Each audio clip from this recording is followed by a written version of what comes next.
two astronauts have an accident in space that nearly kills them. When they get back to Earth, their wives notice something different from them that leads to the death of one couple. Will the other couple meet the same fate?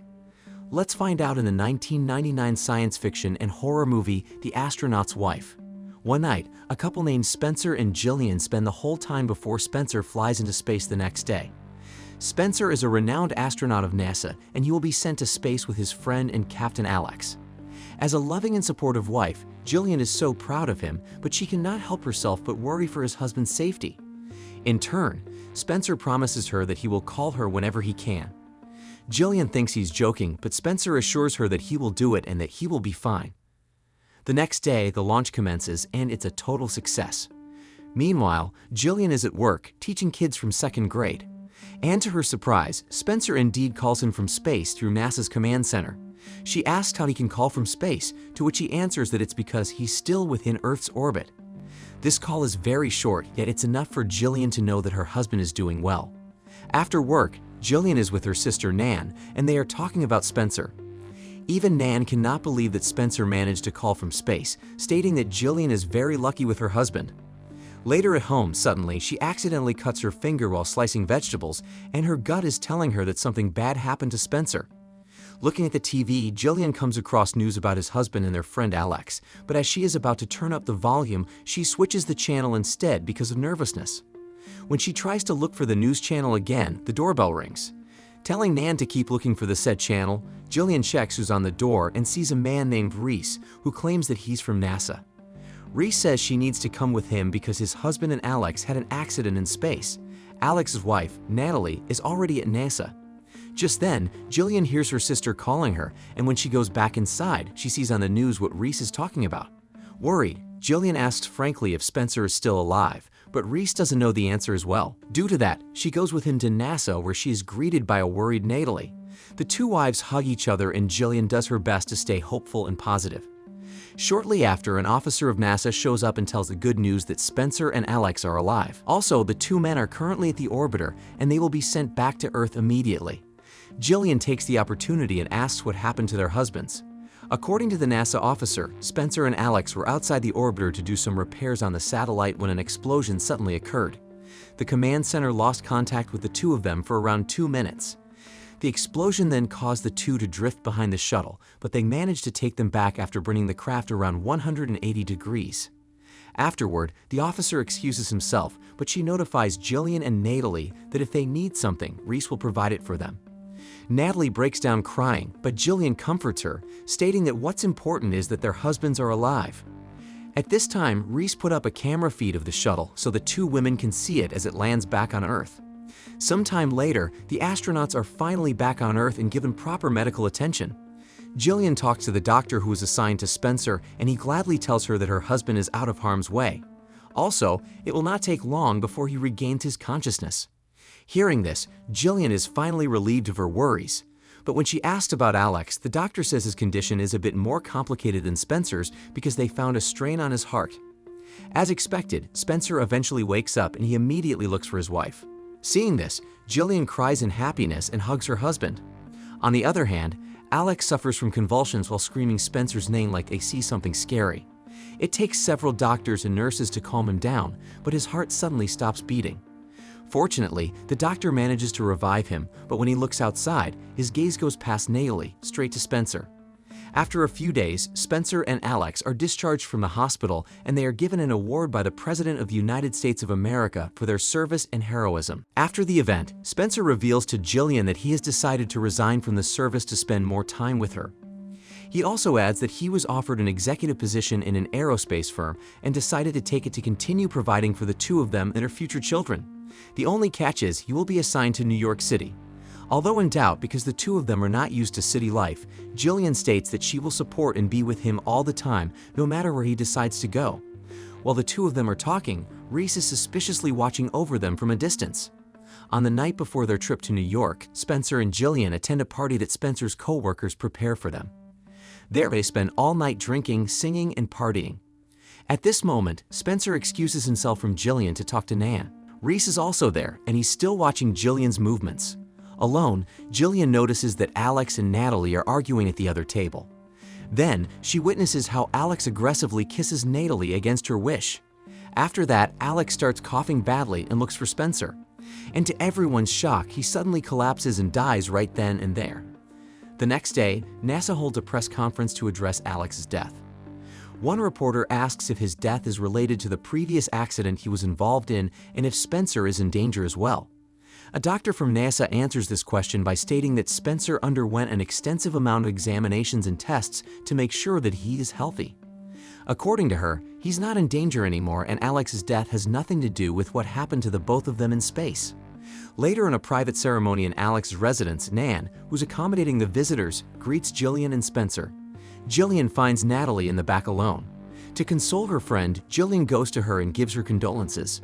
But for some weird reason, Natalie shares with her that Alex used to talk to what she refers to as them all the time. Confused, Jillian asks who's they, and Natalie just points to the radio. Thinking that her friend is experiencing trauma, Jillian cannot help but feel sorry and pity for Natalie. Just then, she decides to give her some time alone, yet before she leaves, Natalie cryptically says that Alex is inside of her. Not long after, when Jillian left her alone, everybody in the wake hears a girl screaming. Upon checking it out, Jillian, Spencer, and Reese are horrified when they see Natalie take herself out by electrocuting herself using the radio in the restroom. A few days passed and Jillian and Spencer finally moved to New York City. At a party held by Spencer's employer, Jillian feels out of place hanging out with rich women. Luckily for her, she meets and befriends a kind woman named Shelley who turns out to be the wife of Spencer's employer. Some time later, Jillian decides to take a rest because she's drunk. At this time, Spencer is finally done talking to other people and approaches his wife. Taking up all her courage, Jillian asks Spencer what truly happened in space, especially in those 2 minutes that NASA had no contact with them. At first, Spencer is reluctant to answer it, but he changes his mind and brings Jillian somewhere where nobody can see them. While telling her how dark it is in space after the explosion, his hand is starting to roam around her body, arousing her. While doing so, Spencer is feeling Jillian's pulse from time to time. Then, he reveals that he almost died back then, but when he remembers Jillian, he managed to survive. After this moment of teasing, the two go home and continue what they are doing. When Jillian wakes up, she notices that Spencer is not beside her. Looking for her husband, she finds him sitting in front of the radio, listening to some static noise. But when she calls on him, he immediately changes the station to one that plays a song. The next day, she goes to work and manages to find a school where she can teach children again. A few days later, Jillian discovers that she is pregnant. Then one night, she and Spencer are invited to his boss' house for dinner. As she listens to the conversation between the two men about different aircraft for war, she finds it hard to relate to their topic. A little later, the boss and Shelley are notified by their butler that they are being called by the boss mother. When the two are left alone, Spencer asks if Jillian is okay because he's been noticing that she's spacing out. In turn, Jillian honestly tells her husband that she cannot understand a single word that he and his boss were talking about. And this time, she reveals to Spencer that she is pregnant. Spencer is very happy that they immediately go to an OB-GYN so they can be guided properly in Jillian's pregnancy journey. But what surprises the husband and wife the most is the fact that Jillian is carrying twins. After the checkup, Jillian talks to the doctor privately and tells her that after her mother died, she had been hallucinating and seeing her dead parents, sometimes even herself dead. Even though she seeks treatment and is now healed, she's worried that her mental health condition before can affect her pregnancy and her twins. The doctor then assures her that she's going to be fine as long as she has the people that love her around. Later that night, she has a nightmare of the time when she saw Natalie lying dead in the restroom. But instead of her friend, she is seeing herself dead. When she wakes up, Spencer comforts her, saying that it's just a nightmare. And to help her relax, he bathes her. There, Jillian wonders what their twins will be like, and Spencer says that he wants them to be as beautiful as Jillian, but to be pilots just like him. One day, Jillian decides to go to a baby shop when she is approached by Reese, who's carrying a satchel. Compared to before, Reese looks more paranoid and wasted now. Seeing that she's pregnant, Reese states that he needs to talk to him about Spencer. Thinking that he's looking for her husband, she tells him where he is currently working, but Reese insists that she's the one he wants to talk to about those 2 minutes that his husband spent in space. Showing her different files, Reese explains that after the accident, Spencer seems a little bit odd and different, like his signature from before, and after the incident is vaguely different. At this time, Jillian is starting to be creeped out by what Reese is saying, so she asks if he's here on behalf of an official NASA business. Hearing Reese says he's not with NASA anymore because they terminated his employment, Jillian decides to leave, but Reese keeps on following her. Because Jillian is not listening anymore, this leaves Reese with no choice but to tell her that Natalie was 6 weeks pregnant when she takes herself out. This stops Jillian in her tracks, and just then Reese gives her a recorder that contains the recording file during the incident, saying that Spencer and Alex were highly well-trained astronauts, and whatever explosion they encounter, they will know what to do. But that incident before caused panic and scare to them, meaning they encountered something that they were not trained for. Finally, Reese drops the million-dollar question and asks if she believes that the Spencer with him is truly the Spencer she knows. At home, Jillian thinks carefully about what Reese told her. And when she listens to the recorder, there's nothing that seems to be wrong about it, except that Alex is screaming in terror and looking for Spencer. Confused, Jillian destroys the recorder and trashes it. Shortly after, Nan arrives, and she's so happy to see her sister again. Then, Jillian tells Nan about her encounter with Reese earlier and everything that he said to her. Hearing this, Nan advises her to not dwell much on Reese's words. She also suggests that they tell Spencer so he can deal with Reese, but Jillian pleads with her not to tell her husband about it. However, the next day, Jillian still cannot remove from her system what Reese told her, especially about Natalie's pregnancy. Because of that, Jillian calls him and asks what the autopsy found out about Natalie's baby. And when Reese corrects her that Natalie was having babies, Jillian realizes that Natalie was pregnant with twins just like her. Chills run down her spine, and she decides to meet with Reese to find out more. However, just as when Jillian arrives at their meeting place, Spencer shows up, forcing her to hide. Spencer insists on having coffee with Reese despite his rejection, so Reese makes a way to leave his satchel for Jillian to get it, but Spencer manages to see and grab it for him. When she gets home, she gets into an argument with Nan, thinking that she's the one who told Spencer about Reese. However, Nan insists that she didn't do it because she promised her not to. Their argument heats up and it ends with Nan leaving the apartment. Making a way to talk to Reese, Jillian calls the hotel where he is staying, but no one is answering from his unit. As luck would have it for her, Reese leaves her a key to a storage locker. There she finds several recent photographs of Spencer, different files, and a VHS tape that has her name on it. Suddenly, the lights in the place turn off, Jillian panics and runs around, but she cannot find the exit until she bumps into other people who just casually turn the lights back on. She immediately goes home to watch the tape, and she is horrified by what she discovers. In the tape, Reese begins by saying that if she's watching the tape, that means he's already dead.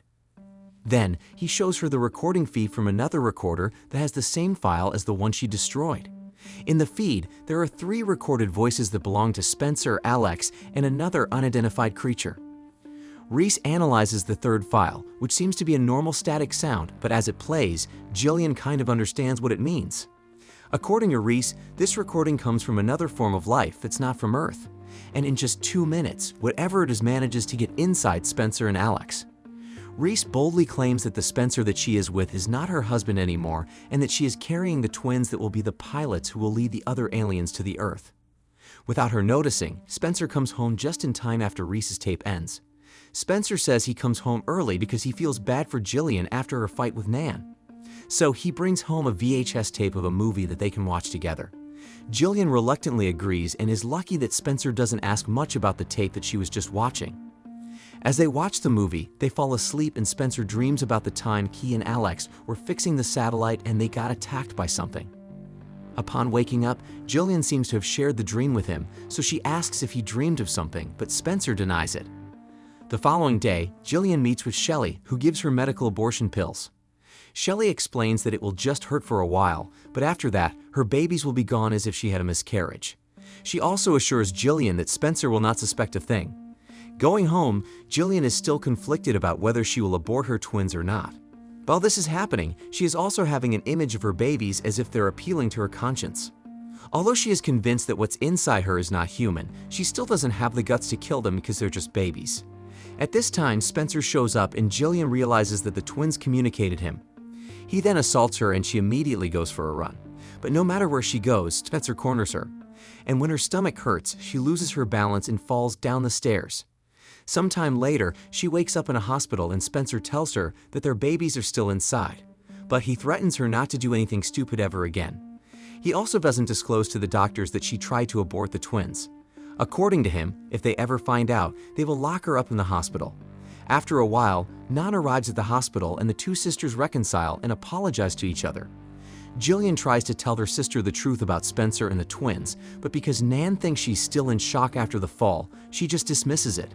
Yet, Jillian insists that Spencer is hiding inside her, just like how Natalie states that Alex was inside her before.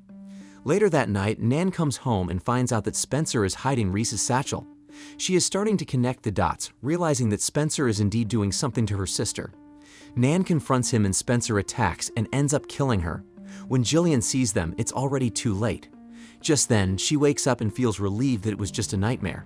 Yet, she is still bothered by the nightmare, so she sneaks out of the hospital and back to their apartment.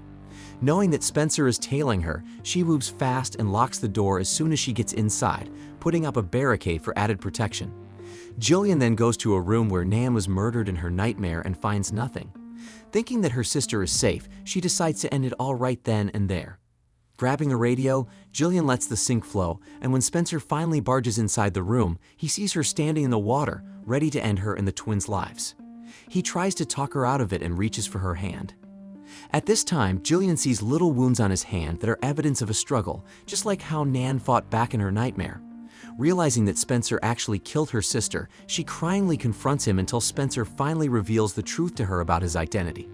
According to him, he killed Spencer and lived inside his body. Then, he impregnated Jillian and killed Nan. Pointing at her stomach where the twins are, fake Spencer states that he's living inside her. Not wanting to waste time anymore, he telepathically moves the chair where Jillian is sitting to get her out of the water. But suddenly, water comes flowing from above them, drenching him wet. As it turns out, Jillian turns on every faucet in the apartment and lets it flow. Taking the opportunity, she lifts her feet out of the water and connects the plug, electrocuting fake Spencer in the process. At this moment, she finally sees the alien going out of her husband's body, which is like a translucent liquid-like creature. But just as she thinks that she already beats it, the alien just transfers into her body and possesses Jillian next. After a few years, the twins are now young boys and Jillian is married to a pilot in the Air Force. The family seems to be getting well, and her new husband loves her twins as if they're his own. When the school bus arrives, Jillian and her new husband look at the twins with the hope of them growing old as a pilot just like their stepfather. The movie ends with the twins going to school, signifying that the alien is triumphant in the end. The Astronaut's Wife is a good thriller film. Johnny Depp's performance is good, and he gives off that mysterious and suspicious husband vibe. However, the pacing is slow, which can cause boredom to some viewers, and the final act seems to be lacking. The movie builds up so much the revelation of the alien, only for it to show for brief seconds. Regardless, The Astronaut's Wife lives up to its claim as a science fiction and thriller movie.